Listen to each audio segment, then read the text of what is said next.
Shalom Bapak Ibu, senang sekali ketemu dengan Bapak Ibu.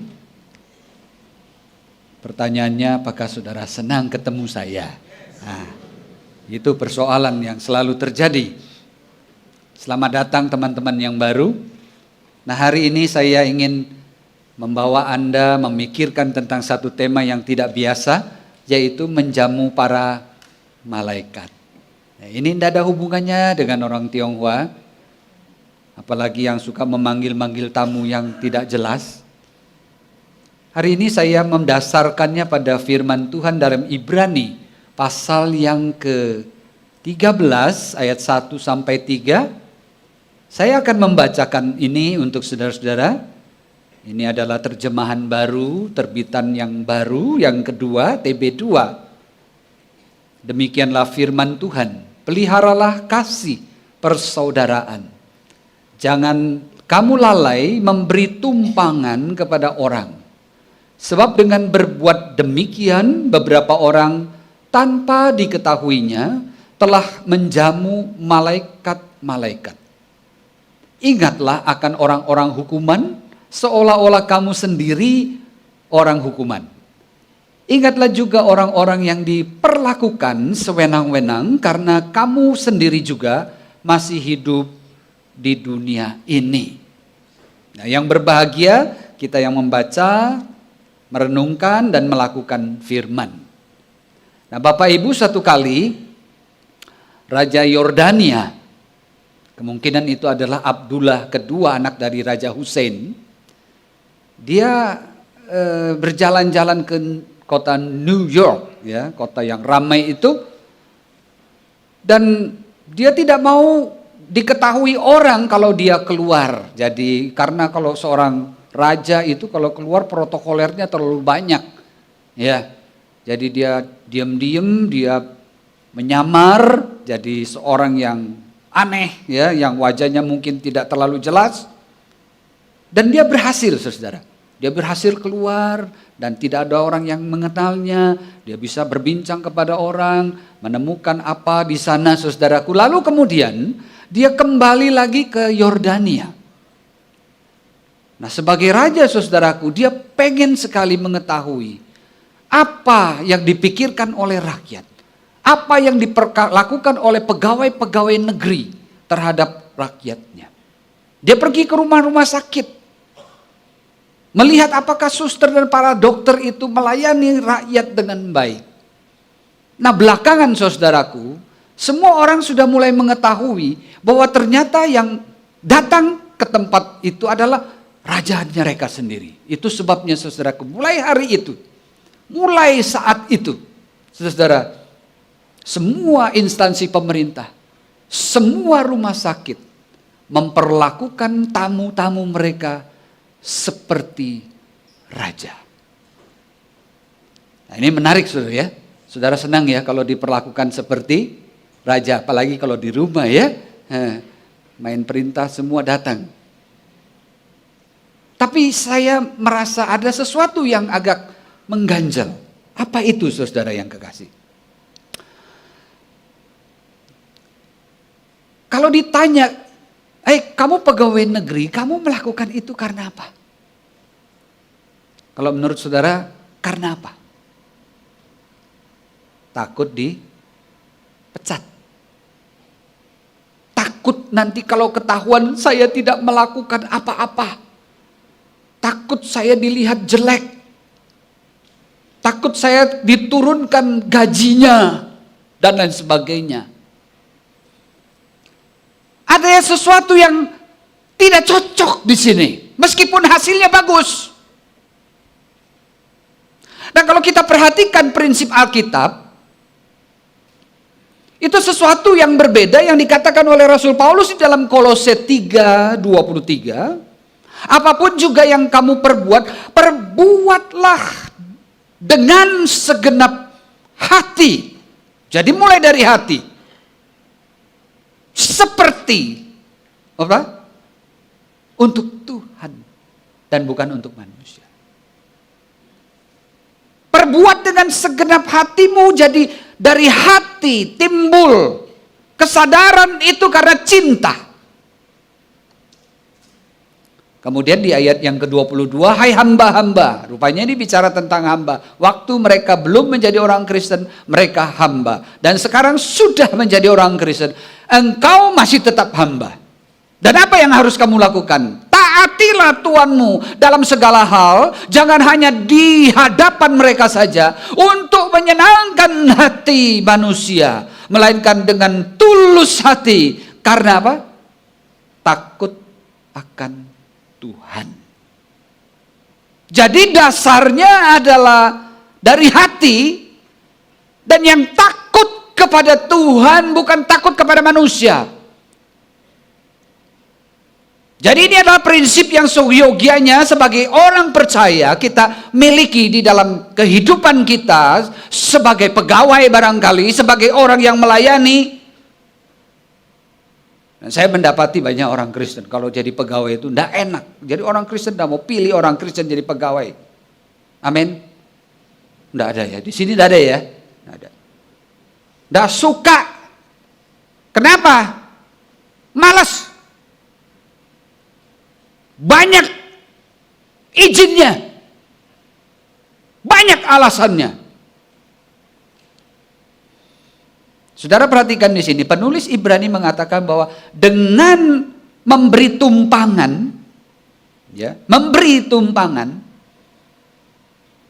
khususnya kepada orang asing, tanpa disadarinya kita sedang menjamu malaikat. Nah, saudara perhatikan di sini, gambaran umum tentang malaikat itu biasanya saudara, apa yang saudara pikirkan? Hah? Bayangan malaikat itu pasti bersayap. Kalau muncul di sana dia pasti bercahaya, kilau-kilau.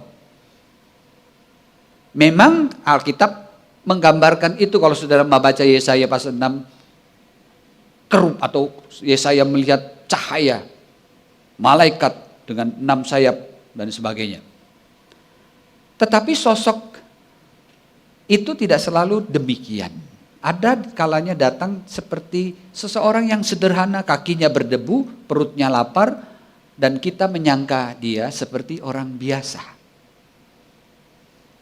Nah, kalau kita membaca Ibrani tadi, rupanya ketika berbicara tentang menjamu malaikat, itu merujuk kepada peristiwa yang terjadi pada waktu Abraham bertemu dengan 3 tamunya. Saudara perhatikan di situ, saudaraku, Tuhan menampakkan diri kepada Abram dekat pohon tarbantin di Mamre atau milik Mamre. Ada berapa orang yang datang, saudara? Ada 3 orang. Ya, 3 orang. Saudara perhatikan di situ, ia melayangkan pandangannya dan melihat 3 orang. Jadi orang, 3 orang. Wah, untung tidak dilihat yang bersayap. 3 orang saja. Dan siapa itu? Dari 3 orang itu, 1 itu adalah yang disebut dengan Malach Yahweh atau malaikat Tuhan. Nah, malaikat Tuhan itu adalah personifikasi daripada Allah. Person kedua yaitu Kristus yang muncul di situ dan mengambil bentuk manusia yang sementara. Itulah teofani. Nah, saudara perhatikan di situ. Lalu kemudian kita perhatikan kedua malaikat itu yang disebut di dalam Kejadian 19 itu tiba di Sodom. Saudara perhatikan kalimat yang pertama, kedua malaikat itu. Lalu di ayat yang ke-12, lalu 2 apa? Orang itu. Jadi malaikat apa orang ini? Ya. Jadi dia malaikat Tuhan seperti juga utusan Tuhan, dia mengambil bentuk manusia. Nah, kedua malaikat yang tiba di Sodom pada waktu petang, lalu yang satunya kemana? Yang satunya kalau saudara membaca kitab Kejadian itu bicara dengan Abraham. Berbicara tentang bagaimana Sodom itu akan dimusnahkan. Nah, saudara perhatikan juga saudaraku, ketika sedang berbicara seperti itu, saudara-saudaraku, kita melihat ternyata ada sesuatu yang aneh dengan kalimat yang diucapkan Alkitab. Kejadian 19 ayat 24, kemudian Tuhan menurunkan ke atas Sodom dan Gomora hujan belerang dan api yang berasal dari mana? Dari Tuhan di langit, dari langit. Jadi ada berapa Tuhan di sini? Ada berapa Yahweh di sini? Saudara, kalau kita punya doktrin Trinitas yang kuat, kita tidak akan bingung membaca Alkitab. Karena apa, saudaraku? Di sini sudah jelas membuktikan kepada kita bahwa konsep Trinitarian itu sudah ada sejak Alkitab di awal. Jadi kemudian Tuhan menurunkan ke atas Sodom dan Gomora api belerang yang berasal dari Tuhan yang di sono.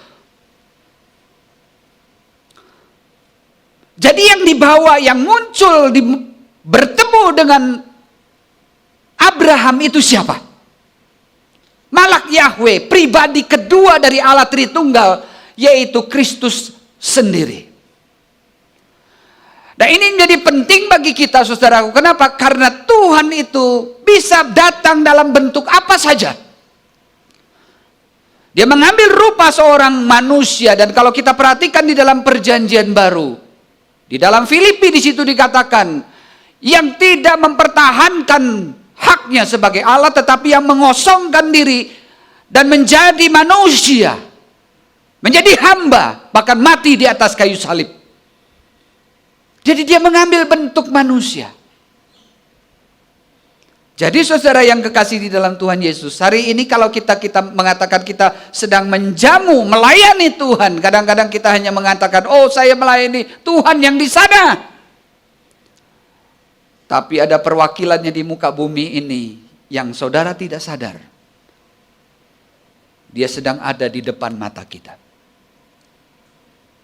Itu sebabnya saudaraku, Yesus kemudian mengambil sebuah perumpamaan tentang seorang raja yang ketika akhir itu mengatakan, kamu di sebelah kanan itu domba, kiri itu kambing.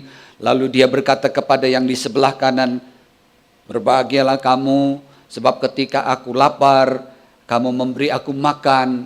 Ketika aku haus, engkau memberi minum. Ketika aku telanjang, kau memberi aku pakaian. Ketika aku seorang asing, kau memberi aku tumpangan. Ketika aku telanjang, kau memberi aku pakaian. Ketika aku sakit, kamu menjenguk. Ketika aku dalam penjara, kamu mengunjungi aku. Lalu kita bertanya, atau raja itu bertanya, kapan ya? Orang-orang itu bertanya, kapan? Raja itu kemudian menjawab, aku berkata kepadamu, sesungguhnya segala sesuatu yang telah kamu lakukan untuk salah seorang dari muridku, saudaraku yang paling hina ini, kamu sudah melakukannya untuk aku. Lalu bagian yang lain mengatakan, sesungguhnya segala sesuatu yang tidak kamu lakukan, kamu juga tidak melakukannya untuk aku. Jadi Yesus menyamakan dirinya dengan orang yang paling hina. Dan orang yang paling hina itu siapa? Sebagian penafsir mengatakan yaitu semua orang yang membutuhkan pertolongan. Iya, bisa kita memperluas sampai ke situ. Tetapi pada mulanya kita melihat bahwa yang dimaksud itu adalah murid Tuhan. Maaf. Matius mencatat, siapa saja yang melakukan kehendak Bapa. Yesus mengatakan, dia itulah saudara-saudaraku. Tidak heran kemudian Yesus menyebut muridnya sebagai saudara-saudaraku. Yesus juga mengajarkan bahwa barang siapa menerima murid dan memberikan kepadanya secangkir air, dia melakukannya untuk aku. Saudara perhatikan ayat yang ke-42. Siapa yang memberi air sejuk secangkir saja kepada salah seorang yang kecil ini karena dia apa? Karena dia adalah muridku. Sesungguhnya aku berkata kepadamu, ia tidak akan kehilangan upahnya. Siapa yang menyambut seorang nabi sebagai nabi? ia akan menerima upah nabi. Dan siapa yang menyambut seorang benar sebagai orang benar, ia menerima upah orang benar. Siapa yang menyambut kamu, ia menyambut aku. Jadi saudara perhatikan, sudah jelas sekali bahwa yang dimaksudkan oleh Yesus dengan orang yang paling kecil, yang paling hina, yang sangat miskin, yang telanjang, yang tidak memiliki apa-apa, engkau melakukannya itu untuk aku. Saudara perhatikan, di sini menunjukkan orang yang sebetulnya orang yang memang sangat hina, miskin, tidak berpakaian, telanjang, di penjara. Nah, kalau di dalam konteks daripada kitab Ibrani, kita melihat memang di dalam konteks ini banyak sekali orang Kristen pada masa itu dianiaya. Mereka tidak mempunyai apa-apa. Dan kadang mereka harus pindah dari satu tempat ke tempat yang lain. Tidak memiliki uang yang cukup untuk menginap di penginapan. Kalaupun toh ada uang, penginapan itu adalah penginapan yang paling jorok atau yang paling jijik, di mana ada pelacur di sana.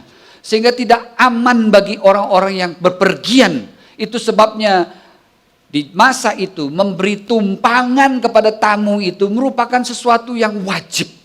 Sesuatu yang wajar dan harus dilakukan oleh orang-orang Kristen. Karena mereka tidak mempunyai tempat untuk meletakkan kepala. Saudara bayangkan orang yang sudah tidak punya apa-apa, lari dari satu kota ke kota yang lain, menginap tadi mana, bisa dirampok, bisa diperkosa, anaknya bisa diculik. Nah, kalau orang Kristen diam saja, ini rumahku. Tidak boleh seorang pun yang boleh mengganggu. Saudara, betapa menyedihkannya itu. Itu sebabnya Alkitab mengatakan, peliharalah kasih persaudaraan. Pelihara itu, jangan sampai lepas. Janganlah kamu lalai atau tidak mempertimbangkan dengan serius untuk memberikan tumpangan. Ini prinsip. Saudara, kita tertarik sekali ya. Saudara mesti perhatikan, kita itu menghadapi godaan apa, saudara? Godaan untuk menyendiri dan tidak mempedulikan orang lain sebagaimana mestinya. Saudara perhatikan di dalam Roma misalnya, Paulus juga mengatakan hal yang sama, jangan lupa menjamu orang asing. Roma pasal 12 ayat 10, hendaklah kamu saling mengasihi sebagai saudara. Ayat 13, turutlah menanggung kekurangan orang-orang kudus. Usahakanlah dirimu untuk selalu memberi tumpangan. Petrus juga mengatakan hal yang sama, 1 Petrus 4 ayat 9, berilah tumpangan seorang akan yang lain tanpa bersungut-sungut. Saudara, memang tidak mudah, ya. Oleh karena itu kita harus ingat bahwa kita juga adalah orang-orang hukuman. Jadi kita harus memperlakukan orang-orang seperti kita juga sama dengan dia adalah orang hukuman. Siapa ini orang hukuman? Para tahanan. Siapa mereka? Yaitu mereka yang pergi memberitakan Injil dan mereka ditangkap dan mereka dipenjara. Gereja kita mungkin belum pernah ya pergi melayani orang-orang yang di penjara. Semoga nanti ada orang-orang yang melayani di penjara, melayani orang-orang yang miskin, yang membutuhkan pertolongan. Kalau saudara perhatikan, saudaraku yang kekasih, perjanjian baru seringkali memberikan perintah kepada kita. Ya, misalnya terakhir ini saudaraku, inilah perintahku, yaitu supaya kamu saling mengasihi sama seperti aku mengasihi kamu. Jikalau seorang berkata aku mengasihi Allah tetapi membenci saudaranya, ia adalah pendusta.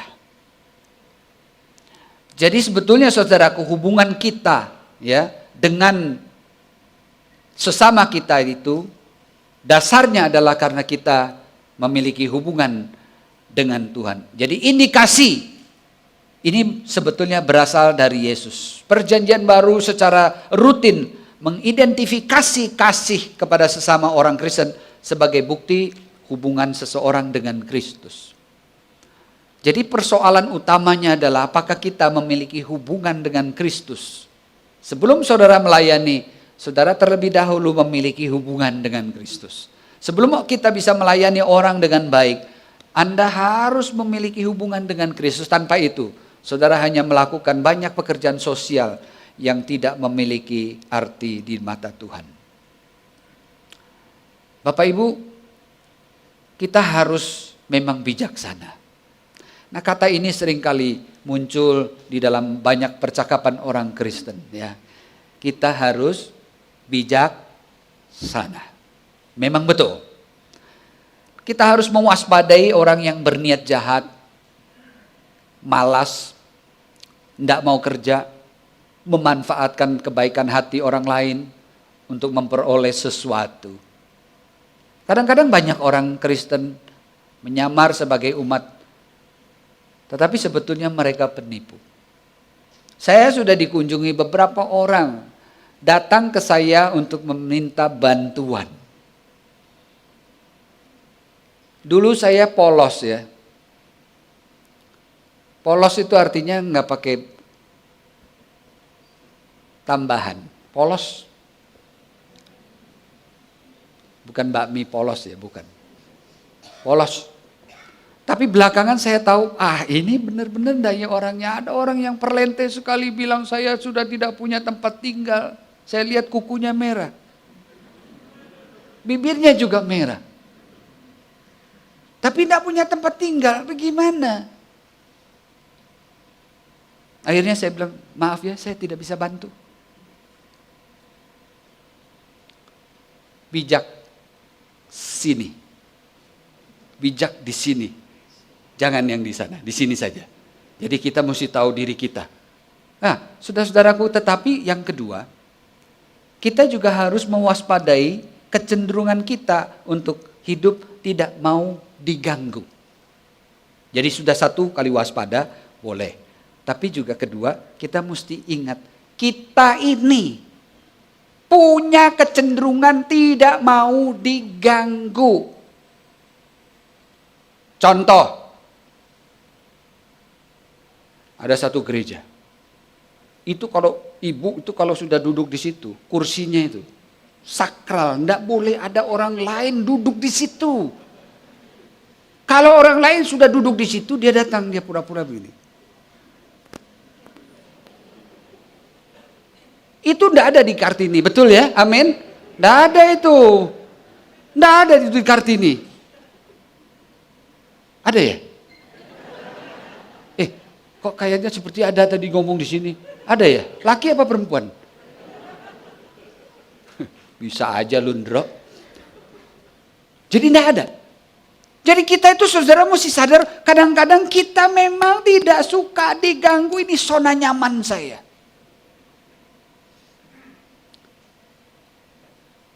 Saudara, kalau kita tidak mau diganggu, mungkin Tuhan juga bilang, ya sudah, saya juga tidak mau diganggu. Ada berapa miliar orang yang setiap hari doa. Kupingnya panas loh. Dengerin lu minta ini, minta itu. Kalau dia bilang, jangan ganggu ya. Lagi capek. Bingung kan kita.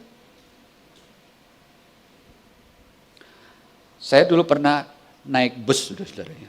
Kalau naik bus itu, heran tuh ada aja pengamen, cokok. Terus naik. Selamat malam, selamat berjalan, semoga tiba di tujuan dengan selamat Bapak Ibu saudara-saudara sekalian. Dia pakai tukang jual obat memang dia. Hebat sekali dia ngomong. Dan dia nyanyi. Dan nyanyinya itu memang menyentuh hati. Ketika aku menyanyi, engkau merem. Ketika aku datang di dekatmu, engkau pura-pura main HP. Iya. Heran sekali orang Kristen ini cerdik sekali seperti ular. Tapi tidak tulus. Jadi pura-pura tidak lihat. Kalau ada yang lewat di situ, saudara-saudara yang kekasih, kita pura-pura sibuk dengan HP kita. Aduh. Padahal dia dari tadi itu. Ibu-ibu, tuh kalau nawar ya, Mbok jangan berlebihan. Tukang sayur tuh ditawar, berapa? 1.003, enggak 9. Lu kok mau gua tabok lu ya? 9 lu gua mau untung berapa? 1.009. Udah aja gua ambil loh. Nawar nggak kira-kira. Makanya saya lebih suka beli di supermarket. Lu laki-laki tuh begitu. Berapa? 2.000. Dan nggak pikir. Ntar sampai rumah ditanyain, lu beli berapa? 2.000. Bodoh lu, di situ lu 1.000. Lu masa cerewet lu mah. Ya 1.000 aja lu tawar. Ini loh, kalau kita seperti itu terus saudaraku, kapan kita bisa membantu? Nggak bisa. Memang bijaksana, itu kan satu bijaksana. Tapi juga kita mempunyai hati. Kadang Tuhan bisa menampakkan diri seperti seorang yang sangat sederhana. Nah saudara, satu kali seorang ratu, ya seperti raja tadi. Dia itu pengen tahu persis apa yang terjadi dengan rakyat. Ya, dia selalu tinggal di istana, ya selalu semua tersedia, laporan-laporan dari semua perdana menteri dan semua kroco-kroconya itu selalu bilang, rakyat kita bagus, semuanya sehat-sehat, cantik-cantik, gagah-gagah, rumah mereka bagus-bagus. Oh ya, bagus semuanya. Kita semua melaksanakan bantuan sosial, KJP dan sebagainya, semua kita sudah lakukan. Ratu itu diam-diam. Dia mengubah wajahnya. Maksudnya pakai riasan itu, pakai baju yang sederhana, diam-diam dia pagi-pagi keluar dari pintu belakang. Dia pengen tahu ini rakyatnya benar tidak seperti yang dilaporkan itu. Saudaraku, dia turun.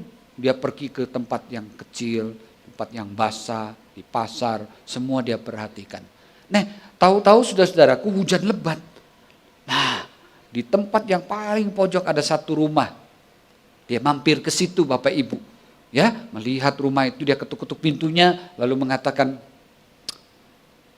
waktu diketuk pintunya dibuka, ada satu ibu yang murah hati. Ya.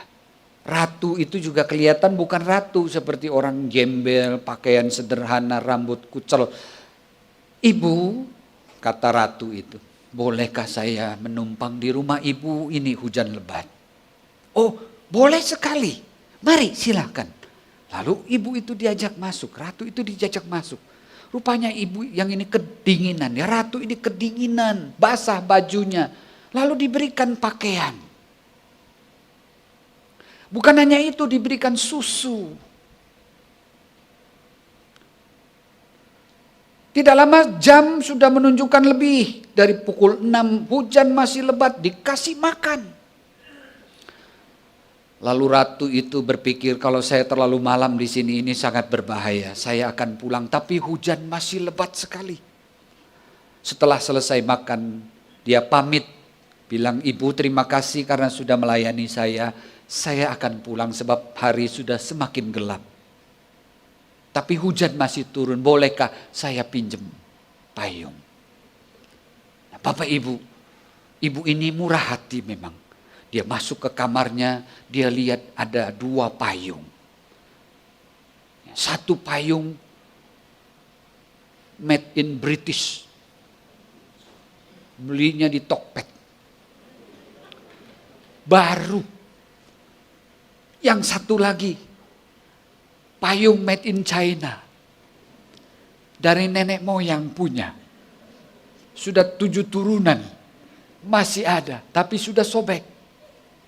Dia pikir-pikir lagi. Nah, kalau dikasih ibu ini kan kita tidak kenal nih ibu. Jadi kalau dia bawa pergi, ya sudahlah, tidak kembali juga tidak apa-apa. Ya kan begitu kan? Kita punya hitungan kan, kalkulator kita kan main. Hitung punya hitung, timbang punya timbang, ya sudah. Kasihkan saja yang sobek ini. Toh kalau hilang, iya anggap aja sebagai hadiah Natal ya, kasihkan dia. Tidak tahu saudara-saudaraku 3 hari kemudian. Tiba-tiba datang satu gerombol. Itu tentara kerajaan. Mengetuk pintu. Selamat siang. Ini rumah Ibu Dewi. Maaf ya kalau sama namanya. Tidak ada di kerajaan namanya Dewi, cuma di sini. Betul. ibu yang meminjamkan payung kepada seorang ibu 2-3 hari yang lalu. Betul. Tapi itu ibu sudah tidak kembali katanya. Enggak apa-apa, tapi payungnya kembali. Hah, kaget dia. Loh, ini kok yang tentara yang bawa, emang dia siapa? Itu adalah ratu kami. Kaget sekali. Ratu mengucapkan terima kasih karena telah menjamu dan juga sudah memberikan payung ini. Payung ini kami kembalikan beserta dengan semua hadiah-hadiah. Lu tentara di belakang pada bawa hadiah, ya, kayak orang mau kawinan, ya. Kasih satu-satu. Luar biasa. Tapi ibu yang satu ini tiba-tiba dia menangis sejadi-jadinya. Begitu sedih hatinya, loh dapat hadiah loh. Dia bilang bukan itu. Seandainya saya tahu kalau yang datang itu adalah ratu kita, saya akan berikan payung yang terbaik ini kepadanya. Kenapa saya kasih yang butut? Sedih sekali. Ratu itu datang sebagai seorang yang hina.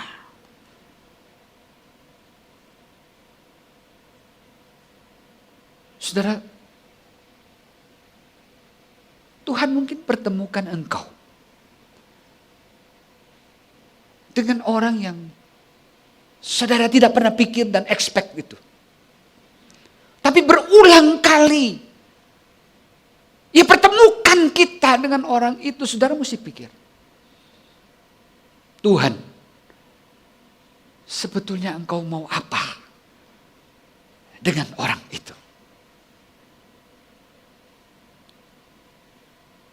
Barangkali bukan cuma dia butuh makan, tapi jiwanya butuh engkau. Tapi aku melayani dia terlebih dahulu, menyelesaikan persoalan perutnya dulu. Nanti aku akan sampaikan sesuatu yang penting. Saudara coba pikir, pernahkah saudara dipertemukan dengan orang seperti ini? Apakah engkau menganggap dia ini orang menyusahkan saya, mengganggu privilege saya? Barangkali itu tidak akan kembali lagi. Jikalau engkau mengabaikan itu, Tuhan bilang, lewat. Kasih kesempatan orang lain saja. Semoga Tuhan memberkati kita. Mari kita berdoa.